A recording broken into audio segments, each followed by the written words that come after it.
Hello and welcome to this video in the Facebook Ads Masterclass. In the previous video, we discussed rules for managing your ad sets. You now know when to cut your ad sets, but when and how do you scale those that are making sales? In today's video, we'll be discussing how to determine if your ad set is worth scaling and how to scale. Before we get started with the training, please take a moment to subscribe to the channel. I release a training video every single day on advertising, marketing, Shopify, and dropshipping. You can also join our community on Facebook. I'll leave a link to that in the description. Thank you so much, and I hope you enjoy the video. You have an ad set that has made at least one sale and got through your first 3 benchmarks. Now what? Before you start scaling to the moon and going to bed dreaming about what color Lambo you're going to buy next week, we have to think about this logically. 1 sale could be luck, 2 could be coincidence, 3 is more likely to be a pattern. I always wait until I made 3 profitable sales before I ever start to scale a single interest.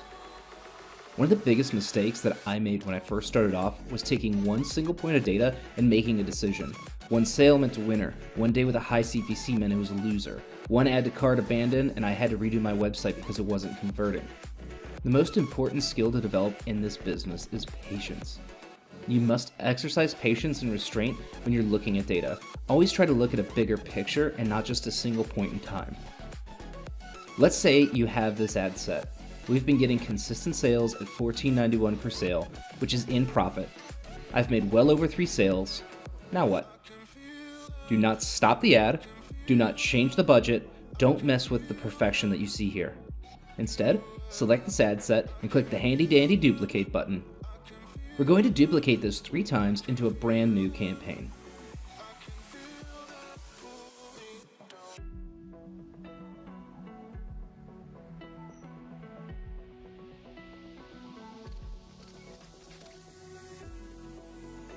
If you're doing this as a CBO, which I suggest, start your budget at the same level as the previous campaign or ad set you had brought this from.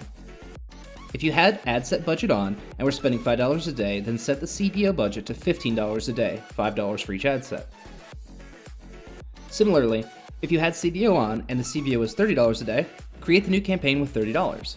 This will be important in the next step.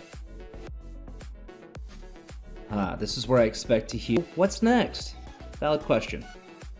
Next, we gather data on these ad sets. Any that reach 3 sales, we repeat, but double the budget. CBO was 30 and you made 3 sales on a single ad set, duplicate that ad set and do a new CBO 3 times with a budget of 60. Got 3 sales again? Do it again. Repeat this process until you see diminishing returns, to a point where you aren't profitable, and cut back the last CBO you made. This should scale you very quickly to $500 to $1,000 a day in ad spend on a single interest if it's a real winner. Then I expect the following.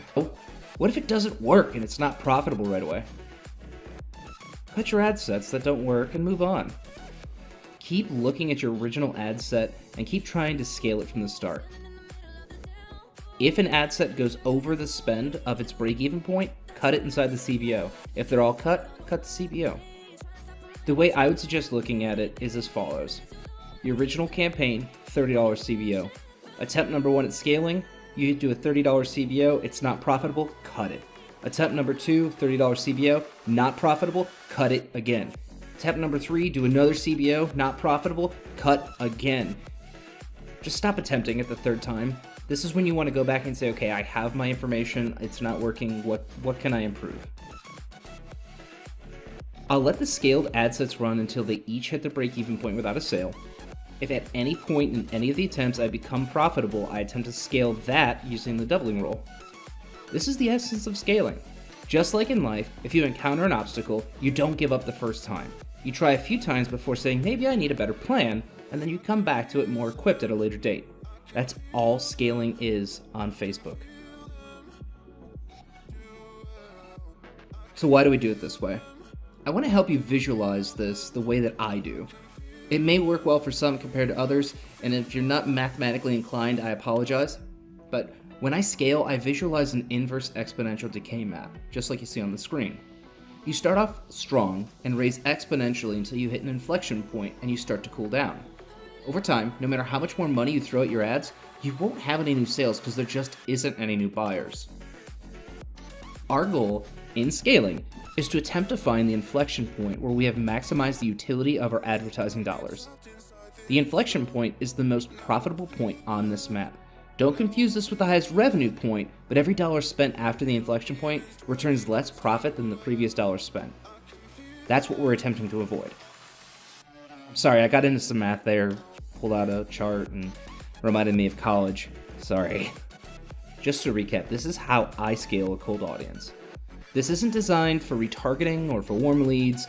This is for figuring out the highest value for an audience who has never been touched by your company. That's all for this video. If you found it helpful, please give it a like and subscribe for more daily training on advertising, marketing, Shopify, and dropshipping. In the next video, we will be creating our very first lookalike audiences. Thanks for watching. I'll see you in the next video.